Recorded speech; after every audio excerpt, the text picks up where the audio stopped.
Salutations, family, and welcome back to Ride Along with the Storm. Here recently, I've been pondering a lot of things, but one of the things that's been foremost on my mind is emotional control. Emotional control is something that a lot of people struggle with nowadays, and primarily I think a lot of black men struggle with emotional control because coming from urban environments and coming from inner cities and coming from the black community in general, I think that a lot of times we're taught that aggression and violence can be the solution to everything. And in the hood and in urban environments, a lot of times violence is real effective. Because see, violence works even when a person is too ignorant to understand logic. But when you go into the larger world and go out here into larger society and polite society and in the business world, violence is not the say all and be all, and it's not the answer in most cases, because you're dealing with individuals who are not going to meet you on that same mentality as a street person would meet you. And I say that to say this because I'm a prime example of that. Right now at my job, I'm a supervisor at my job, and I'm going through a situation where I've been through a multitude of situations where a lot of individuals are coming into my job, and I'm supposed to be responsible for the oversight of these gentlemen. And I'm having a lot of problems with disrespect from these gentlemen. And like I explained to a lot of people before in the past, a lot of the disrespect that I'm facing for these gentlemen actually stem from black men having a lack of respect for other black men or a black man in positions of authority over them. Most black men are raised up in single mother homes. They've never been under the stewardship and the leadership of other black men. So in a lot of cases, you have these men, and these men have a very hard time accepting leadership or stewardship from another black man. And when you look at it, I'm in my position of authority on my job, and I've ran into these kind of problems with numerous individuals, but I have this one individual that's with me right now in particular, and he and I have had a few heated exchanges on the job, and I really had to go inside my mind and really analyze and think about what's going on as far as the interaction or the interpersonal reaction, the interpersonal power dynamic and how it's playing out between me and this gentleman that's supposed to be my employee. One thing I notice about a lot of these guys that come to me, these guys are low-level individuals. This job that I'm actually over, it's not a skill position, it's just manual labor. So when you understand, when you're in a hiring process, when you're interviewing and you're hiring these kind of guys, you understand the pool of people that you're choosing from to do this kind of job is at a certain level, especially when you're dealing with gentlemen of a certain age group. And me and this gentleman are at the same age group. So when you look at it, you have one gentleman who's governed himself accordingly, who's taken responsibility, who's shown authority, and who's shown leadership in order to raise himself up to a level where he can be the supervisor of a job. And you got another gentleman that's in his 40s, well, in his mid to late 40s, who's decided to squander away his time, and he's still basically at the rudimentary level or at the base level or at the entry level position at this job. So in the interactions with me and this gentleman, he likes to be real disrespectful as far as his mouth wise. And one thing I've noticed about a lot of black men use this hyper masculine facade to try to mask that they basically been failures in life. This dude is a failure in life. This dude lives in a hotel in the general vicinity where we currently work. He lives in a hotel room. He has no car. He rides the bus everywhere he has to go, and you can look at him and tell he's just a degenerate. And of course, I'm the person that hired him. But when I hire a lot of these guys, I look at their appearance, and I try to give them the benefit of the doubt. I say to myself, well, this guy, he appears to be down on his luck, and he may need someone just to give him an opportunity. And if they present themselves and they can articulate themselves well enough, I say, know what, me being a black man, I feel that I can give another black man an opportunity.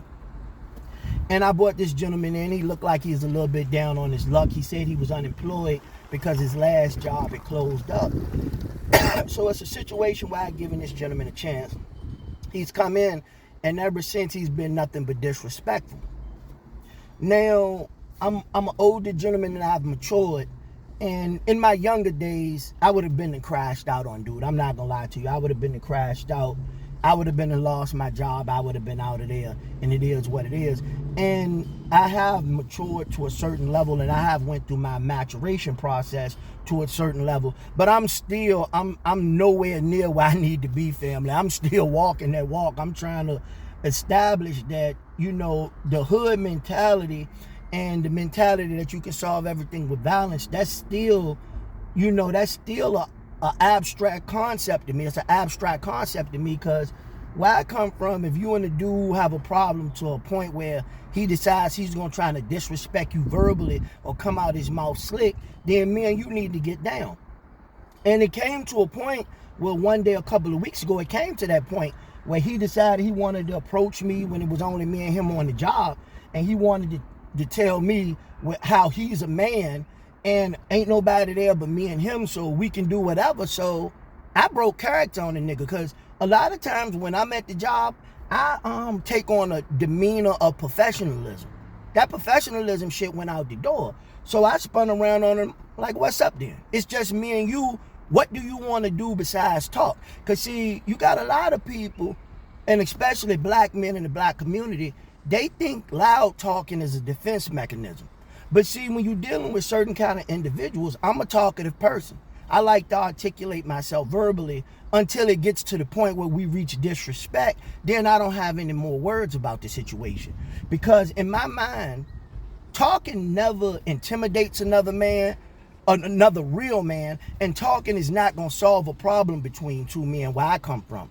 Where I come from, we got to get down. So I spun around on him, and I told him what's up with it.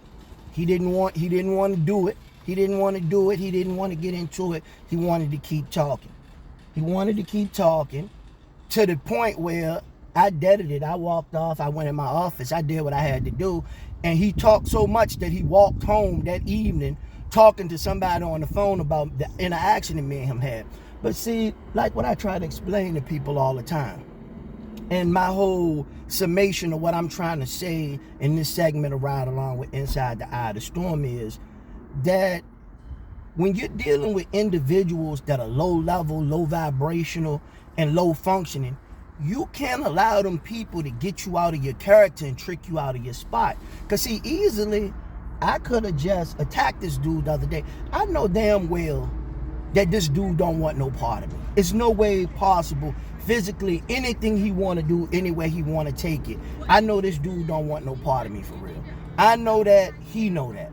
But see, what happens is a lot of dudes will use you being in a superior position and them holding the thought in their mind that you don't want to trick up your position, and they'll try to use that as a deflection, thinking they can talk slick to you, knowing that you still got to maintain a level of professionalism because you're the supervisor. And I get this from a lot of dudes, and I look at a lot of dudes and I laugh at it. I say, because if we were anywhere else, this dude wouldn't never say anything out of the way to me, because if it did, I would keep his teeth as souvenirs. But when you break it down and you look at it, I had to laugh about allowing this man to even get me out of my square and to make me even engage him on that level. And what made me realize that is, after me and this guy had this argument, he clocked out and proceeded to walk home. I got into my automobile, push button start, threw it in reverse, and drove right past this clown.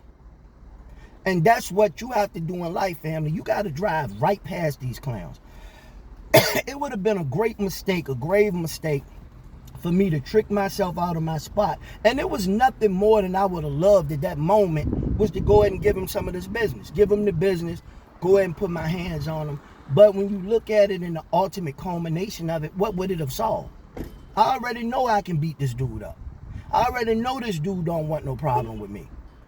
But you have to understand is you have to mature and you have to gain a better understanding of the type of people you're dealing with.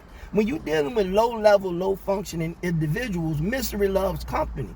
It's nothing more than this. What this dude would rather do is to see me walking home every evening like him, on 2 feet, no automobile, no place to live, no nothing.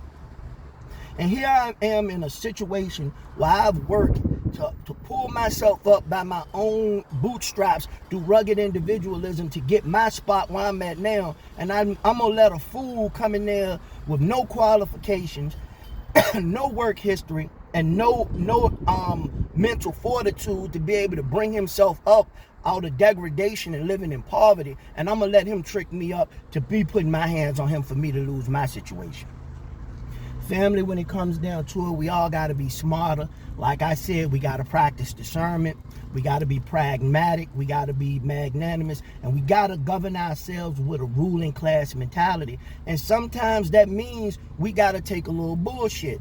You know, sometimes a peasant can spit at the king and the king can't address him right then because the king is up on the throne and there's hundreds of peasants. A wise man once told me, family, 1 million dogs bark at the moon every night. But the moon would be a fool if one day it ever decided to bark back. And I'm going to leave you with that. That's going to be all for me on this episode of Ride Along with the Storm family. Thank y'all for joining me. If y'all like it, hit that like, subscribe, and hit the notification bell to join me for every episode of Inside the Eye of the Storm and Ride Along with Storm Hall. That's going to be all for me on this episode, family. Thank you. I love y'all. Peace.